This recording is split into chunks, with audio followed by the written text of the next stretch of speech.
All right, good morning, everybody. Rob Barnes with Integrated Insurance Consulting. Today's topic is annuities in action, case studies and stories. It's a brand new presentation, so bear with me. Um, Today, we're going to address real world case studies. Some of them are client situations I've been directly involved in. Others are current or past scenarios I've helped design for advisors and their clients. And before we get to the case studies, I want to share some insight and perspective regarding annuities. An annuity is simply a financial tool. It is true you might outinvest it, but is that the point? An annuity is a protection tool. So fixed deferred annuities protect your principal. Income annuities guarantee lifetime income for you. And of course, with our name being Integrated Insurance Consulting, it's very clear that I'm on the protection side of the protection versus probabilities. Where investing projects, annuities guarantee. So the purest form of an annuity is a SPIA, a single premium immediate annuity. You give a one-time single premium to the insurance company and they give you income for life. Now, some people are resistant to utilize immediate annuities because they don't want the big bad insurance company to make a windfall profit if they die early. But the reality is the carriers don't make a windfall profit if you die early. The people that die early help us pay the people who live long. And in it, the longer you live, the more mortality credits you're going to get. And so a lifetime income annuity delivers exactly what it guarantees, income for the rest of your life. If you're worried about losing your principal because you'll die early, there's contingencies which we'll address in our first case study today. And so I know that some won't utilize a SPIA because they believe they'll do better by investing the money and creating an income stream from investments or bond ladders. And this is where I have to question the perspective. Are we doing risk management or investment analysis?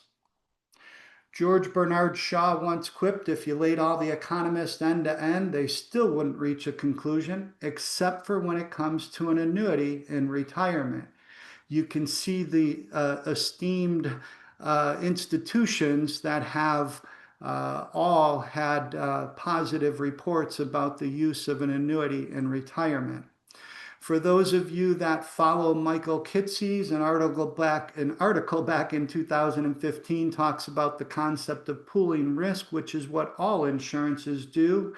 And he's quoted that the value of using an annuity to fund retirement income is that it solves for the challenge of the unknown time horizon and uncertain mortality. And it goes on, which is what pooling does, that relying on a law of large numbers creates a predictable time horizon for a large group of retirees in aggregate. And that's what we do in the insurance business. So as any tool, you either see the value of using it or you don't. But some people that you might be thinking of as your clients that might be better suited towards lifetime income would be those with less assets that have a higher chance of running out of money. Your more conservative investors that are likely not to outinvest in annuity with a higher percentile. And of course, your nervous Nellies that are going to freak out when the market drops 10 points or more and want to bend your ear for quite a while about it. And so, in fact, we have a real lifetime case with nervous Nelly that we'll share with you. And again, an annuity is just a tool. Our job is to figure out who should be using it and who doesn't care to or need to use it. So insurance companies do have certain advantages over an individual investor trying to provide income from bond ladders or investment distributions. Some carriers have scale. They can aggregate the cash flow for the group, allowing them to better match the assets and liabilities over time. They can buy longer duration bonds and get better rates. They can add higher risk bonds for better returns. They often hold the bonds until maturity, minimizing the interest rate risk of redeeming at the wrong time.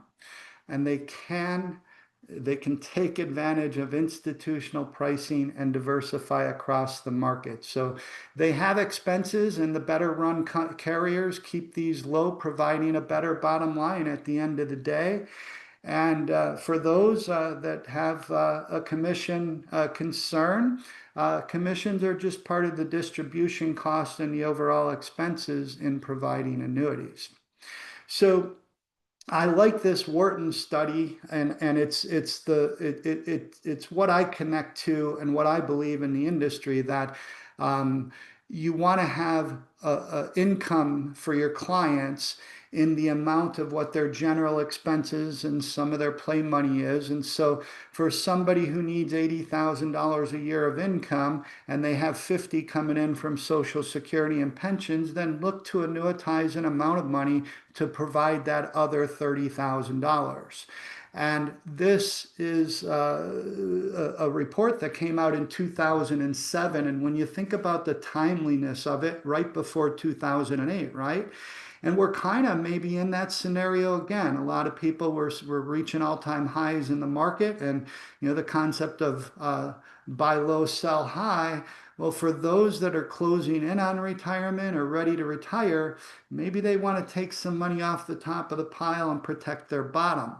And so the concept here of this study, and if you'd like this, just send me an email. We can give you a copy of this study, or you can research it online and find it, I'm sure.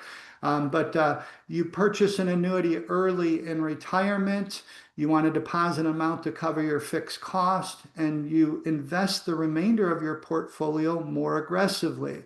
Well, what they found is that this annuity, and this is an empirical historic study with actual numbers, and so given enough time, an annuity can provide income at a substantial savings over a stock, bond, and cash mix.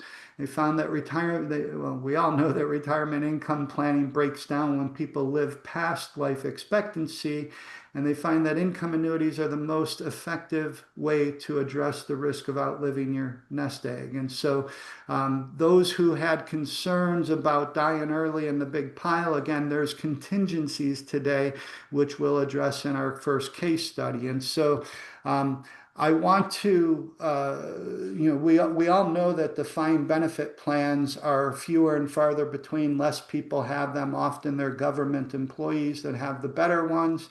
And so the advent of 401ks has caused everybody to turn their attention to the pile of money. But accumulation planning is different from decumulation planning. And the ROI that many are focused on these days is not return on investments, but the reliability of their income. And of course, annuities can provide that.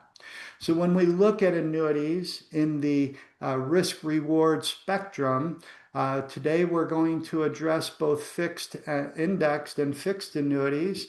I don't directly work with variable annuities. I can review them for you, but I gave up my securities license a while back, and I'm in the protection business, the leverage business, the liquidity business. I install safety nets under your clients in the arenas of annuities, life insurance, disability, and long-term care, to give a quick plug.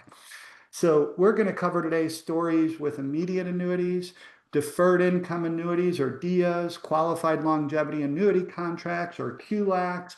We'll look at deferred annuities with income riders. We'll cover MYGAs, multi-year guaranteed fixed annuities, and we'll cover deferred indexed annuities. So now our case studies start with income now situations. And I want to emphasize again, an annuity is just a protection tool. People buy a tool to accomplish something. So a good example or analogy is, people don't buy a drill because they want the drill. They buy a drill because they want a hole.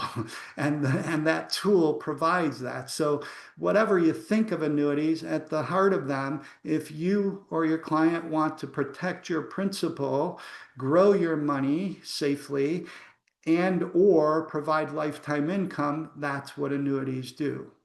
So they can increase the percentage of a positive outcome while adding peace of mind in retirement. And they protect the rest of your assets from having to be liquidated at the wrong time. Annuities can remove some of the sequence of return risk when structured in the right ways. So let's get into our case studies of lifetime income now. When delivering lifetime income, every check is made of principal, interest, and mortality credits. If you live longer, you get more mortality credits.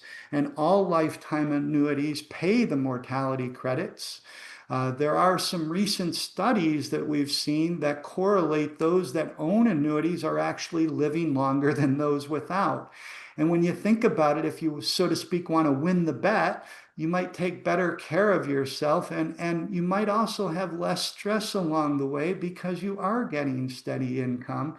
You're not as focused on the ups and downs of the marketplace. So our first case study is Rebecca. She's 65 years old. She doesn't have a pension, has a modest lifestyle, and she's identified that she'd like to take her $500,000 in the IRA and turn it into lifetime income to top off her Social Security. And because she is a conservative investor, an annuity is the right thing for her to maximize her income. So we show on the board a few different options here that the investment yield off of the 500,000, if we were working under the 4% rule, she'd get 20,000 a year. Now, I'm aware that the 4% rule would also increase her income along the way, but there's some recent articles I've been seeing that Bill Bengen, the founder of the 4% rule, he now thinks it's 4.7%. To provide safe income and grow your money. So maybe if we're comparing just 4%, maybe that 20,000 a year won't grow under his newer calculations here. So we could buy an income rider annuity and get 38,000 a year for her. A SPIA would be 37,000. And if we used a cash refund option, it'd be 36. So some questions to think here. What happens if her portfolio doesn't perform and yield the 4% for her income? What if she faces some unfavorable sequence of returns? How will the long-term viability of the portfolio be affected? Which option should she choose? And would the answer be the same for non-qualified money? And what I bring up there with non-qualified money, you have an exclusion ratio on the money. So we're showing, the numbers would be the same for the income, whether it's qualified or non, but we're showing what the exclusion ratio would be for non-qualified money. And so these are her options. Now, you're likely aware of these, but for those that are very new to annuities, a 10-year certain means that if she died within 5 years of starting her income, the 37,000 would be paid for 5 more years, and the same with the 20-year. Now, everything's in the pricing as far as how carriers are looking at interest expenses and mortality, because that's how they come up with their numbers. We can see that the 10-year certain is just slightly under straight life, and what you can indicate there is they know the chance of her dying in the next 10 years is small. And it becomes greater, and therefore you get paid less if you're going to have a 20-year certain. And the cash refunds just say, if we've paid you and you've gotten 150,000 and then you die, we'll pay your other 350 in a lump sum for the cash refund, and the installment refund, they'll just continue to pay the 36.6 until they've paid out the whole 500,000 if she does in fact want to have that contingency of a refund. Insurance on insurance at that stage. Now, we are seeing for a while now some pricing anomalies within the industry here. And it doesn't make sense to only explore SPIAs or DIAs. We should look at income rider products because there's an anomaly going on. And I kept last year's numbers when we went to update some of these slides for this year because they tell a story, I think. So last year, a deferred income annuity This is a 10-year baking period for a joint income starting in 10 years for a 60-year-old couple. And so the DIA would provide 30,000 last year, and last year an income rider product on a fixed indexed annuity was $10,000 higher, 33% higher. Today, when I run the numbers, of course, interest rates have risen since early last year, but they're on their trend down, as we're hearing.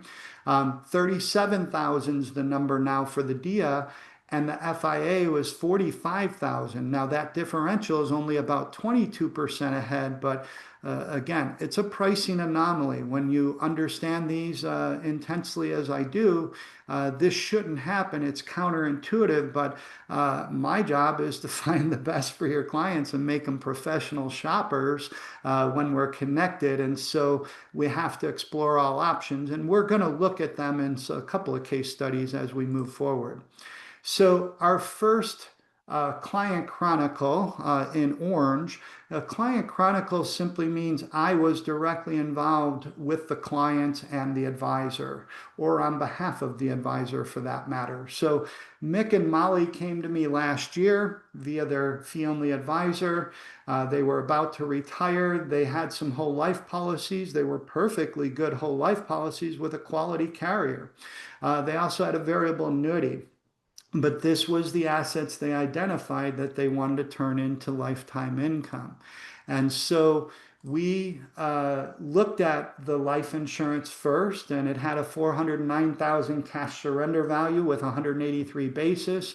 And we looked at annuitization through those policies, but numbers outside were better. So we 1035 the policies over to a lifetime joint and survivor 100% income. Now, note that 25% of that income is not taxable for quite a while. Once we've paid out your full premium of the 409 in this case, then your income will all become taxable. That's the way that non-qualified annuities work. And they wanted a 10-year certain just in case they don't make it home from date night in the first few years. They wanted to make sure they leave a residue to the kids. And so we were able to find $2,400 a month. Now, this case just started, so I don't know the end result, but I can show you what it might be. And if you use the IRS life expectancy tables for this couple at these ages, it shows 21 years. But what we know in the life insurance business is, mortality isn't equal or average. In fact, we know that higher net worth clients, white collar clients, they tend to live longer than blue collar clients or lower income clients. The logic is clear. They have more money to take more vacations and de-stress. They have money to see their doctor when they need to. They're not wear and tearing their body out by like a roofer might. That's a rough job. And so the joint life expectancy from one of our quality carriers is 27 years. So if they went out on time with the IRS numbers, they would be a little bit over a 3% return. And if they do the 27 years, they're going to be over a 5% return. And what we know again about joint life mortalities, you have a 44% chance for this couple to live to age 90. If they do that, they'll incur the 4.71% return. And there's a almost 20% chance that they'll make it to 95, and therefore they'd be well over a 5% return. Now think of that. If your clients are healthy and they're living longer, and again, this is a little bit anti-logical, right? We would more think that the people with lower net worths and lower assets are the ones who need annuities more, and that's true, certainly. But the high net worth clients, the white collar clients that have done well, we don't normally think about annuities for them because they have enough that we're not worried about them running out of money. But yet those are the ones that really are going to stand a better chance to have a better long-term outcome on their annuities. So turning over to mixed variable annuity, He had $190,000 of non-qualified funds. It had a $75,000 cost basis.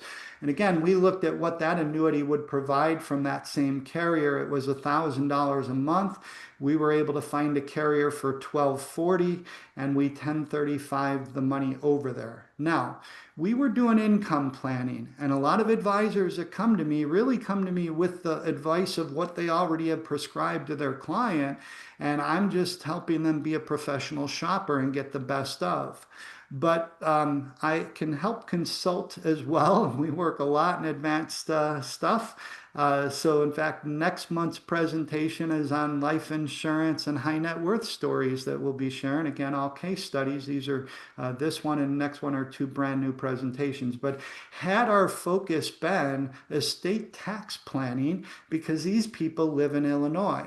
We'll get to a case study on Illinois estate tax in a little bit, but under the estate tax axioms, you want to minimize bad assets to die with and maximize good ones. So had we been doing estate tax planning, we still might have done the variable annuity into income, but we might have not used the life insurance for income. We might have chosen other assets, and maybe we would have removed the life insurance into an irrevocable trust so it didn't compound their state of Illinois estate taxes.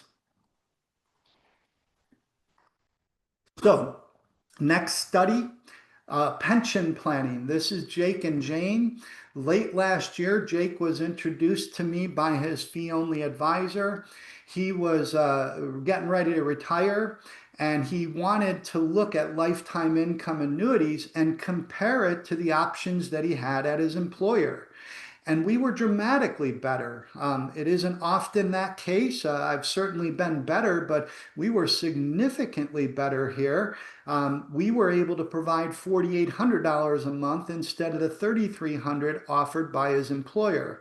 Now, again, Jake was offered the lump sum of $944,000, but he chose lifetime income because he wanted to be conservative here and have that steady income and that peace of mind that it's delivered. He was also deferring his Social Security until 70, and we accomplished a few things with him. Not only did we give him higher income, but we diversified his annuity. You know, pensions at the carriers are sometimes reinsured and they go out to somebody who, an insurance company behind it. Other times they're doing the risk themselves and paying out over time. But we diversified amongst three highly rated carriers. That was a demand and a requirement from Jake. And in Illinois, if a company defaults, the insurance protection is $250,000. So we don't have the full amount on the first two annuities covered, but we've got the third one fully covered and substantial coverage. But again, we used high quality carriers. We could have gotten better returns, but he knew and understood, I want no surprises, no issues later. So we started at higher level stuff. So this 6.1% is not a direct yield, but it's the yield equivalent, right? An annuity carves up your principal and delivers, interest and principal every month is the reality of how they work. And but it's equivalent to a 6.1% yield. And Jake was very happy with the outcome of that situation. Moving on, we're going to cover two annuity strategies, annuity arbitrage and split annuities. Ingrid's 65 years old, $1.5 million in assets, wants to increase her income. Now, she does have chronic care concerns. She has some legacy concerns, and she even has a little bit of charitable intent in her mind. So she wanted to dedicate $200,000 to lifetime income. And so in our annuity arbitrage angle on this case, we took $124,000 and turned that into $776 of income every month. Now, with our exclusion ratio, 67% of that amount is not taxable for quite a while. And then we're going to take the other $76,000 and we bought a paid up guaranteed life insurance policy for the $200,000 she committed. So if she dies without needing care, the $200,000 goes back to the kids and she's got the lifetime income coming in. And because we added the rider, If she needed care, instead of diving into other assets that might have shrinkage to them, she can access the death benefit dollar for dollar at $8,000 per month until the whole $200,000 runs out. Now, certainly, if she uses the policy for care, it's preserving the other assets for the inheritance, right? And we talked to her, we said, hey, as you move down retirement, if the pile's going, everything's going right, change the beneficiary on your IRA to be the inheritant of that money, because then your kids won't pay the tax on that portion of the IRA and you'll leave them the life insurance instead. Now, if she didn't have the legacy concerns or the long-term care or the charitable concerns, we could have done a split annuity design. Excuse me a second.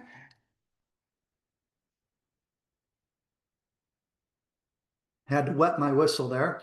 Um, we could have taken $140,000 in premium, bought a SPIA for 14 years only, so that income stops. Now note, she's getting 1,100, that's 300 and something dollars more than the 700, and that ends in 14 years. But now, at the same time, we took 60,000, put it in a DIA, let it bake for 14 years, and starting in year 15, it'll give her a little bump in her income there to the 1480. And that even has a little bit higher exclusion ratio for the stage one there, while she's getting the $1,100. So annuity arbitrage is not a new concept. We use it more in the estate tax planning arena than in other situations, but I'm showing you both today. Ruth, a 65-year-old Illinois resident, is worth $4.5 million. She wanted to increase income, protect her assets for her heirs, and concerned about the tax exposure she has. And since she had significant non-qualified assets, we took $1 million, turned it into lifetime income. She's going to net $66,000 a year in income from that.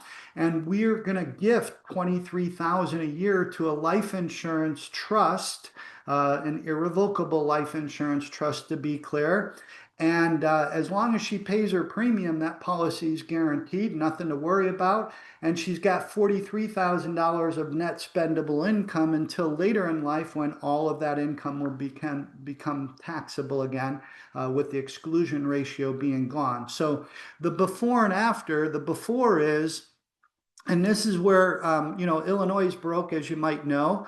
And there are 16 states today, including Illinois, that have some kind of a state tax here. So I know that the big, beautiful bill increased the exemptions, and we'll be discussing that in next month's meeting. But for now, the problem with our estate tax thing is that estate taxes are on everything you own minus what you owe plus your life insurance. And so the problem with Illinois is, if you die being worth $1 over 4 million, you pay tax from $1.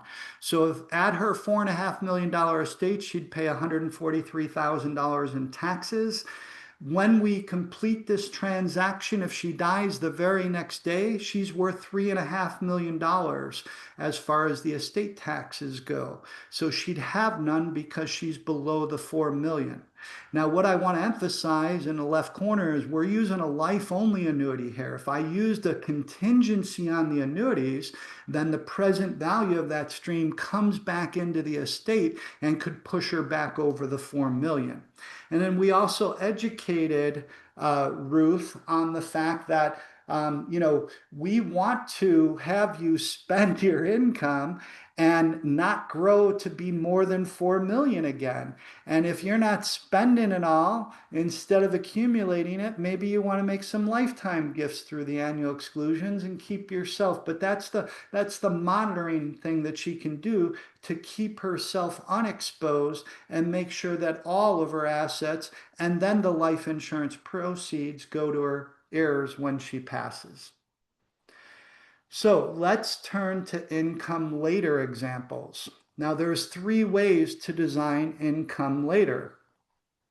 We can use a deferred income annuity, or a DIA. We love acronyms in the insurance business. We could use a QLAC, a qualified longevity annuity contract. We could use an income rider on a deferred annuity, or we can do a two-stage approach where we lock up the money in a deferred annuity now, and then later we shop for money. So this case that we're looking at is soon to turn orange because recently we met with the client a couple of times and his fee-only advisor. And the fee-only advisor called me and he goes, he wants to do something, but he's a little bit confused on the options. He's essentially looking for me to tell him what to do here. And I just want to reiterate a few things with you. So we had that conversation, and I'll share with you shortly what the recommendation was to the client. And we expect him to go forward, but it hasn't been verified by the client yet, so it's not orange today. He has $500,000 in non-qualified assets. He's looking to retire in 10 years. And he's got a lot more than 500,000 in non-qualified, and he has a decent IRA account as well. He knows he just wants to take some money off the top while the market's high and make it safe so that he can turn on income later on. And so that's what we explored for him. So the first option, a DIA, gives him $4,900 a month in 10 years. And we added the ROP rider, return of premium, here because if him and his wife were to die both during the next 10 years before the income is turned on, that money's gone out the window. And so again, the odds of both of them dying is small. And so our 4,900 number includes the ROP cost. And so we just didn't, in case they didn't make it home from date night early on, it would return the premium to the kids here. The second option we explored is a deferred indexed annuity with an income rider. And again, today's pricing anomaly, this one was significantly higher, $5,900 a month, guaranteed starting in year 10. And it has some value that if they both die early, there's an account balance. After they start their income for a number of years, there'll be a declining balance unless it performs exceptionally well. And so there's a residue to be paid if they die during the waiting period or after they start income for a short while. Now, the two-stage approach is not exactly fully guaranteed. I can only use today's SPIA numbers with tomorrow's pricing, tomorrow's ages, I should say, excuse me. So we did show him that you can lock up your money in a high quality multi-year guaranteed annuity at 5%. Now, even though rates are coming down, those are still available with some carriers. So what I did to calculate the SPIA is I made him 10 years older and his wife, and I put that into, I calculated out where the MYGA is going to be in 10 years with the 5% compounded, and I used that amount going into assuming they're 10 years older, and the bottom line is it's $4,900. Now, this isn't guaranteed because it's two-stage. I don't know where interest rates are going in the next 10 years, even though they appear to be going down. They might head back up after, who knows? And if life expectancy increases, that would decrease what we're paying you in annuity. So side by side, the DIA has no flexibility. You get it, the income starts in 10 years, you retire early, too bad, you gotta wait. You wanna retire early, too bad, we're starting the income. The two-stage approach has flexibility. You never have to go to lifetime income if you want to, but the indexed annuity is significantly higher. I don't expect the two-stage to get anywhere close to it, and that was our recommendation to the client, and the advisor agreed, and he recently told his client, and we're waiting for the client to come up for air and tell us he's ready to move forward. So the pros and cons here, think about each strategy. And the pros and cons of each strategy. That income rider has a lot of flexibility, right? You can turn the income on earlier if you retire. You can wait and turn it on later if you don't need it. And there's a contingency, and there's money in there if you die early or during the waiting period. So it fit the best, and it was the right fit product. And that's what we try to do for your clients, is get them the right fit product. So pricing, product changes will change exchange, that two-step approach, and we compare options for clarity. So we see it was a no-brainer in this case, as they say. Now, thinking of two-stage examples, here's a real-life case study with Nervous Nellie. Now, Nervous Nellie is the client of a longtime advisor of mine, and she suffered through 2008, and she had over $1 million in the market, and he did a tremendous job of keeping her fully invested the whole time. But in 2013, she inherited $400,000, believe it or not, from her ex-husband. A nice guy, huh? And so she wanted this to be totally safe. She wasn't exactly sure when she was going to retire. She might partially retire. She might want some income. She might want all. So we just said, well, let's just protect the money. And go back to 2013 now, and we'll show this in a minute. We didn't have big rates at that time like we do today, right? We were in that 10-year of almost no interest period. So we purchased a 5-year indexed annuity, and by 5-year that was the surrender charge, so she was totally free to move after that. She had partial withdrawals along the way if she needed to without there she could add interest paid out and all that. But so fast forward 5 years later, she decided to fully retire, and it was time to shop for income. We looked at the annuity she was in, and we looked at the world out there. The world had something better. So what I want to do is just give, because there's a lot of skepticism that indexed annuities don't work or can't be good or anything, but she grew her money from 400 to 460 in those 5 years, and that was a 3.1% IRR. And now in 2018, we took that pile, we turned it into lifetime income of 2581. That's equivalent to a 6.7 drawdown rate. Again, not a direct yield, as we know. And when I look with hindsight, right, did she, good deal, or the deal or no deal thing, did you make a good deal? Well, in 2013, the 10-year treasuries were below 2%, and a 5-year CD was below 1%. So the indexed annuity with that upside potential made sense. And with hindsight, it worked out when you look at this here. And then 2018, when you look at 2.5% for the long thing, a bond ladder and stuff weren't too interesting. And so we did actually annuitize for lifetime income. And I know that there's resistance to using a SPIA in the wrong interest rate environment, but for sake of time, I'm just going to very simply say that we compared, had she waited until today in August when we ran these numbers, she would have been able to get 3,400, but she would have missed out on 92 months of payments. And you can see when we look at the cumulative, unless she lives to age 100, she was still better off annuitizing in that low interest rate environment. Now, I want to take a second and breathe, take a drink of water here, but for those that came in late, it's important that we record you for 50 minutes. So please stay on for the full hour. Again, I said I'm going to probably run a little bit long. I like to leave a 10-minute Q&A, but I will answer all questions and run over that time period. But if you came in on time and you want to leave at 50 minutes and not hear Q&A or the ending, that's fine. But we're probably only about 5 minutes long. 5 minutes long. So again, when you log off, you'll get a survey popping up in your browser. We appreciate you filling in the full survey.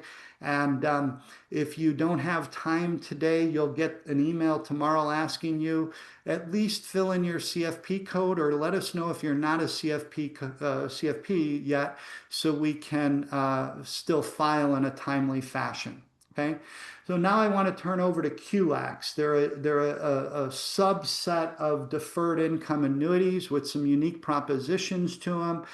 They weren't too popular until these interest rates started to rise.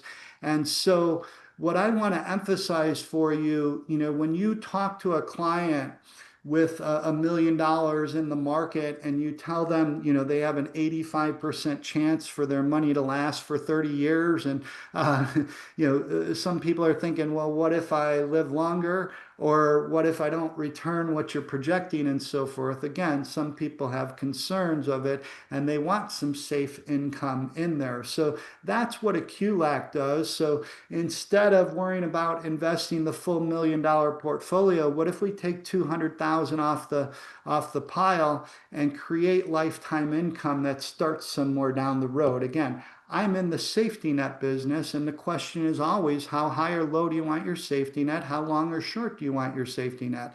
And this applies to annuities, life insurance, long-term care, and disability insurance. So a look at this, bear with me, a look at the numbers here.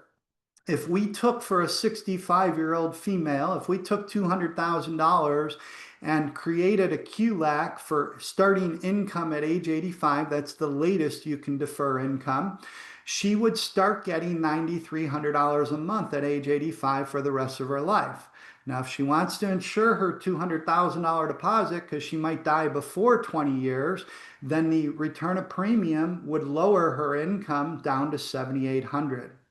And the bottom numbers here are showing you in a roundabout way how the mortality credits come into this play. So if we waited until she was 85 years old, it would take $763,000 for her to buy a SPIA for $9,300 a month. Again, using today's SPIA numbers with tomorrow's age to create that one. And it would take $841 if she wanted that return of premium on her SPIA starting at age 85. You know, I've had a number of advisors buy QLACs, not necessarily because they thought they were running out of money. They wanted to lower their RMD trajectory because that's one of the benefits of a QLAC. And so what we've done here is we ran a comparison of 1 million versus 800,000. We're showing you the RMD starting at 73.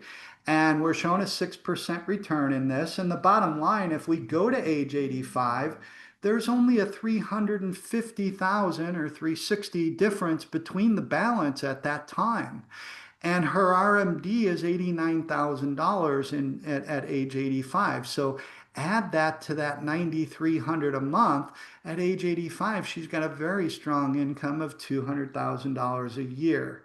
That's the value of a QLAC. So these are income later stories. And now I want to talk about protecting the principal because we've had some unique situations here. But we've all seen these sequence of return things, right? Jim and Mary versus Bob and Jane. They both have a $500,000 in their IRA here. Now we're showing a 5% yield in this example. So they're yielding 25,000 off of it. But what we did was transpose the returns. So the first year return for Jim and Mary is the last year return at age 95 for Bob and Jane.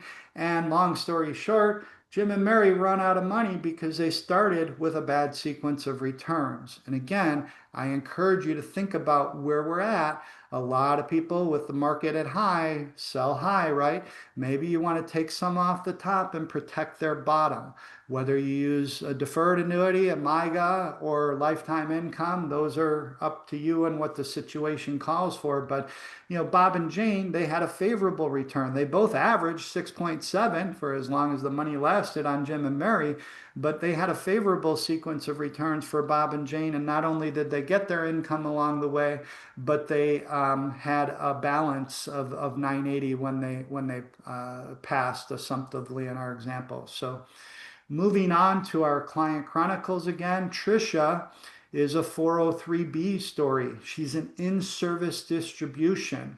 Her advisor, a fee-only advisor, came to me saying, you know, she was with TIAA-CREF. She had a lot of money in there, quite frankly, and the rate had been better than 4%, the current rate, and she was literally in an annuity because it had a 3% lifetime floor. But the interest rate was falling, as they're going to continue to do, right? Money markets are going to go down, annuity rates are going to go down, and if the Fed cuts the rates today, we'll see more action. And so, very simply, she wanted to do an in-service distribution, and we did one last year. We transferred $500,000, locked it up into a 5-year MYGA, and she's got a lock-in rate of 5.45. That idea was so good, I did some of that myself, to say the least, because I wasn't earning that in the fixed accounts that I had allocated some money to in my 401k. And she came back this year wanting to do more. So we did another 500,000. Rates had fallen a little bit, but she only got 5% now. And I want to just mention we used a very high rated carrier here. We used a walk away product. And this carrier was one of the few in the industry offering a 3% floor. Now, I've been around a long time, have some gray hair here, and I remember we used to have annuities with a 4% guaranteed minimum, and how golden were those for people through the no interest rate environment for that 10-year stretch. And so good ideas to do. Might be something you want to do if somebody wants to have more conservative and lock in something better than they're getting in their existing programs, as long as it allows in-service distributions. Again, we'll get close to our questions here, and I'm speaking even a little bit faster to get these stories out and get to it. But if you have questions, please add them to your Q&A chat, and I'll get to them here shortly. I just want to show a CD versus a fixed deferred annuities. I'm working with a client right now. They're purchasing some long-term care products, and they have CDs. And I said, well, you can get a better rate of return and tax defer that money. And in their case, they don't have kids. So it doesn't matter if they never use the money, they don't care that the tax is going down the road. But there's a few things in our comparison here, which is relevant today. We come out ahead by $13,000. And even if they cash out of the annuity and pay tax on the gain, they'll still be net ahead if they did this versus holding a CD. So if they have money they don't need, but there's a contractual thing by using an annuity, you add some benefits. Not only do you get the deferred growth, but you're going to avoid probate. You'll exempt from creditors in most states. And you can have withdrawal options that are flexible. Take the interest only, get a certain amount of principal is accessible without a penalty.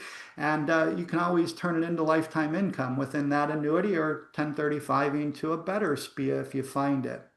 These last few stories I'm just going to gloss over here, but these are some unique uses of annuities to get you thinking out there of all the ways annuities might help your clients. This is Cindy. She's the client of one of my licensed advisors, and she came to us for long-term care. She was looking at life-based hybrids, and when it got to looking at where she'd pay the premium from, we identified this annuity for her that she didn't intend to turn into lifetime income, but it had grown and it's doubled because it had a $50,000 basis when we met her. And so we said, there are long-term care hybrid annuities.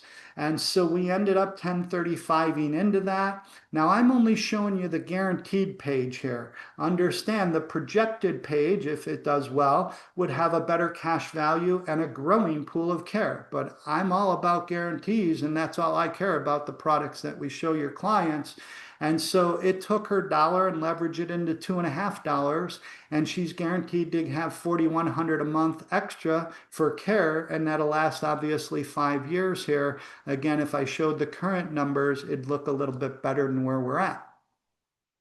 And she went ahead with that, by the way, but not my direct. I never met her directly. I only consulted with her licensed advisor. Now, Papa Bill's story is my story because that's my Papa Bill. And excuse me, I'm still getting emotional. After Graham died, Papa Bill, I had suggested, hey, we should look at long-term care for you because we'd like some help with your care and not have it all fall on us. And he had some assets, and so He was declined on a life-based hybrid. That's what we looked at first. That would leverage his money better, but he was declined. And so we did the next best thing from devising something. We put it into a deferred indexed annuity with an income rider. And the thought was we'll turn the rider on if or when he needs care. Well, unfortunately or fortunately, he died 10 years later of a heart attack, and he never needed care. And so again, just for those who are skeptical on indexed annuities, and remember the time frame here from '08 to 2018, it grew to 116. That's a 4.4% real net rate of return IRR. Whew. Al came to me in 2017 by his fee-only advisor, and we did an overall review of a number of life insurance policies. He had a split dollar situation we had to unwind with his company because he was retiring, and he had some really good policies which he chose to keep, but he had a few that I recommended. This company is not doing well, and blah blah blah. And since then, that company has gone belly up with hindsight here, but I saw it coming. So we knew that he had a substantial gain of 100,000 in the policy, and so if he cashed out, he was going to have to pay the tax. And interest rates again were where they were at that time in 2018. And long story short, with Al, turns out he's got a 4.53% IRR so far over the last 7 years. This is the 7 year history for him. Note, he had 1 year as 1.4%, and in year five, he didn't earn anything, but his principal didn't go down. That's what's protected in a fixed or an index deferred annuity. And he had 1 year, the third year, where he did 13%. So last year was 4 and blah, blah, blah. It turned out to be 4.53. And you have to go back. I think that's better than what he would have done in bonds for that same period of time when we look back. And so, an interesting, another professional article outside of me, the insurance guy, Roger Ibbotson released this article in 2018 talking about indexed annuities, and he argues that a fixed indexed annuity has the potential to outperform bonds in the near future and smooth the return pattern of a portfolio. And here's proof. Al is proof of that. So I want to thank you for taking time to learn with us today. If in fact you came in on time and you don't care to stick around, thank you again, and look forward to our next 3 presentations. Next month, we're debuting another brand new presentation. This one is new. And so I want you to know that we can review existing annuities or proposed annuities for your clients. We have a lot of tools and insights to help educate you and your clients. We're all about getting the right solution. And I'm in a unique position that not only do I consult here through IIC, but I'm on staff at an insurance brokerage operation with a lot of carriers. We offer superior support and service, and we can help you identify, analyze, prepare, and present annuity-based solutions as you like. We'll be sending you an annuity kit with certain information. We have some stuff on there about QLACs. We have the 3-stage design comparison in Insurance Insight, we call that. And we have some resources that'll help you think through and ask the right questions and gather the right information to discuss annuities with us and your client. And so I hide behind my emails for a lot of reasons. I sit on a ball, so sometimes I'm bouncing around while I'm talking here, but there's a picture of my mug. And again, thank you for taking time to learn with us today. Heather will be sending the kit out in the coming days or early part of next week. And I'm going to start looking at our Q&A here as soon as I find it. That's our chat. Okay, so somebody's asking, will the slides be shared? I don't give out my PowerPoints, but you're going to get a recording of this. So in essence, you can stop and look at any slide and study the numbers as you like. I'm reading this here. Can you please speak to the risk of being in a high inflationary period in retirement? My concern is taking a fixed annuity that will not cover basic expenses because inflation is significantly higher. I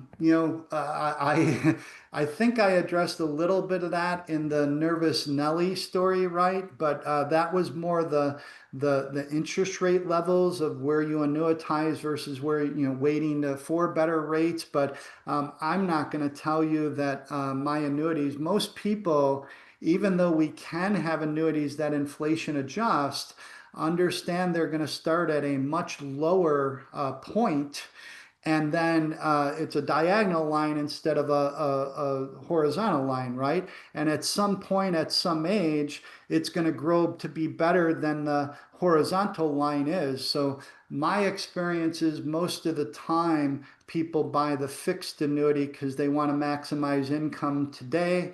And you do have an inflation adjusting lifetime income for most clients, and that's Social Security, right? So bear with me one second. I forgot to turn off. Well, I'll leave the Q&A on while I'm here. So that's question 2. Thank you for that question. And if I didn't answer that, please do reach out to me. We can conversate more, but I may have not taken your question exactly as you meant it as well.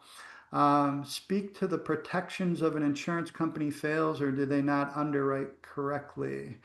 Well, I can speak a lot to this because um, I'm consulting on a case right now, and we're meeting Friday. I have a little bit more to do, and this was an hourly consult for me because it was a big job, and there's nothing really for me to sell. In fact, this couple has been led by one of the bad apples in our business, and the words churning come to mind. And just flat out, they have a lawsuit on their hands without a doubt. I think at the company level and at the advisor level. So I have all the evidence, and that's what I found here. But to speak to your point, they took these people from bad companies to worse. And again, that's part of why I think they have a lawsuit. And so to get to your point and your question, when it comes to 5-year MYGAs, I still don't like to use the very small little fly-by-night companies that have the best rates. I like quality carriers, but I'll accept a less quality carrier with people in order with a MYGA. But when it comes to lifetime income, I want an 80, if not a 90 Comdex or better for my carrier because a lot of things can happen over a long period of time. I've been in the business a long time. I have stories to tell. And I kind of addressed this in the Jake story where he demanded high quality carriers. He knew that he could get more income, and we showed that. But it's not for me to tell you what you want. It's for me to figure out what it is you want and go help you get the best of that available. Um, somebody's asking about IAR, which I don't know what that is. So no, I don't cover that. But this is a CFP accredited course. And again, if you fill in your survey, we will be able to do that. And look at here. Let me turn off our recording, please.